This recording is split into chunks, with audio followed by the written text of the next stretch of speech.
At least in the news channels, they're still talking, this is Kali Yuga, Kali Yuga, because Krishna said it's Kali Yuga.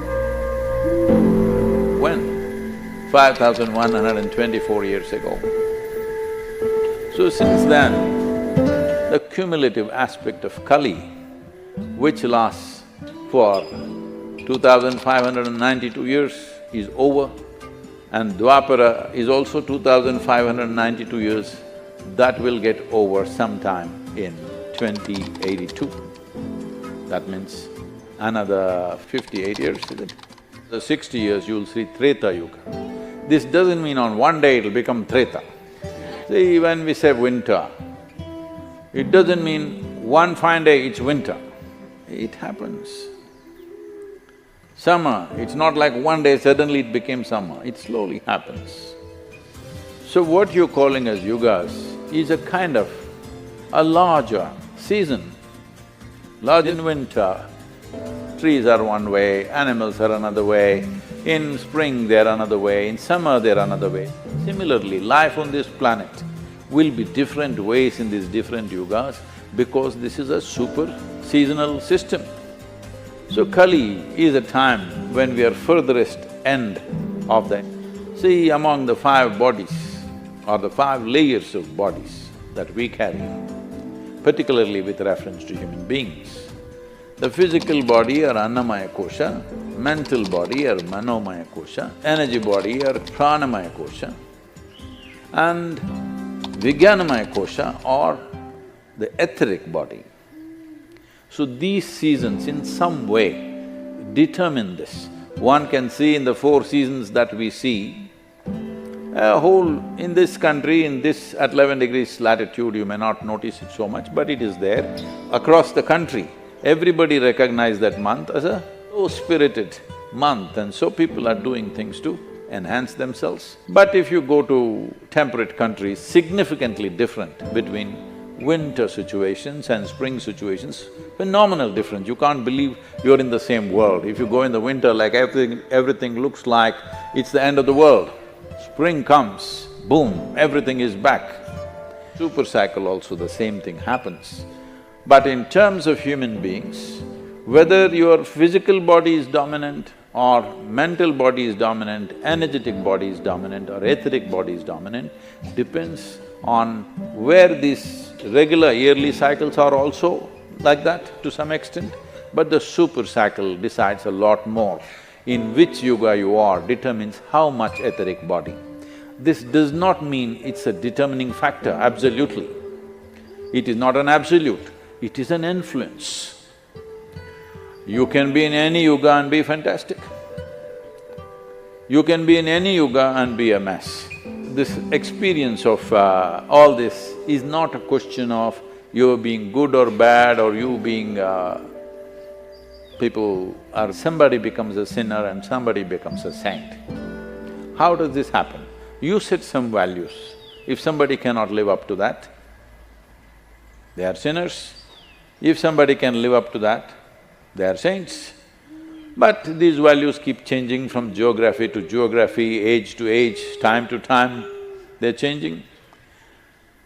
That's not the important thing. The important thing is we understand that as we sit here, we are who we are as a consequence of what we are doing within ourselves. Now the question is only, is what we are doing within ourselves happening consciously or unconsciously? If we are doing it consciously, the consequence would be the way we want it. If we are doing it unconsciously, the consequence is random, and the random consequence may be sometimes very painful, sometimes troublesome to you, largely to others. If you start acting crazy, you're troubled of course, but you may get extra attention. But others suffer a lot. These aspects are not absolutes, but this is the general influence.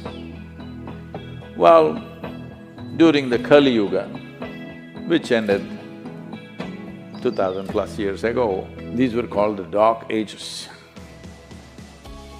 Because human beings did terrible things to each other, and not only did terrible things, they did it large scale. That doesn't mean we did not do terrible things in Dwapara Yuga, we also did. But still, it is not the norm, at least we know it's wrong. That's a big difference. If you're doing something terrible, at least you know this is not the thing to do. You think that's the right thing to do, then different case because there's no room for correction. That'll become the way of the world itself, which is what it was in the past. Many things that we think is impossible that human beings can do were normally done in the past and accepted as the right thing to do. So this is why it's very important. Whether the previous generations put the foundation for something or not determines how much the next generation will build, isn't it? This goes for a house, this goes for a nation, this goes for your consciousness. How much foundation have people will build will determine how much the future generations will do. So, there are a whole lot of people going on propagating, life is getting worse day by day, life is getting worse day by day. But please look at it, how people lived here 500 years ago, how we are living today. Isn't everything better? Everything, especially ladies. You have to say big yes. So women on this planet, life has never been this good ever, all over the world. How we make the next step is in our hands. We are like this because somebody built something fundamental, so we have come to this place. But how we create the next step or how the next generations live is determined by us. So at a time like this, when I say at a time like this, when we are moving from one yuga to another, when the season is changing from winter to spring, we must be ready to blossom. Hello? In many ways, the times we are in are very significant because I may not see it, I will not see it, but many of you young people will see it, that we are moving from Dwapara Yuga